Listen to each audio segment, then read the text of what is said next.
Hey YouTubers and gamers out there, this is King Sanjir. I'm going to solve the problem with the scaling, that is the screen shrink from all four corners. This probably just happens in any of the graphic cards, maybe NVIDIA, Intel or AMD. I'm using an AMD one 7950 and I'm having this problem because I'm installed the HDMI cable for the first time. You can see all the corners already shrunk. Here you go, but this can be solved in two simple steps.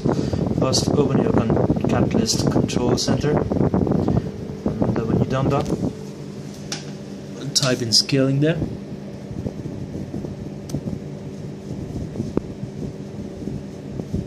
Yeah, type in scaling, search, you'll get two options, scaling options, click on it, there's underscan and overscan here. Use the scaling values, check this box.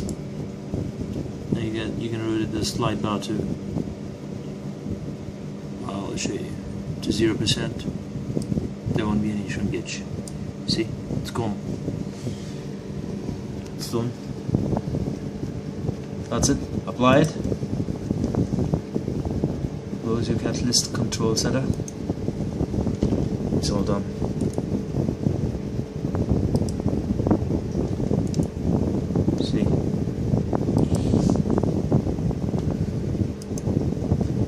Thanks for watching. Everything is done. Hopefully you like my video. If you do like, give it a thumbs up. Cheers. Bye.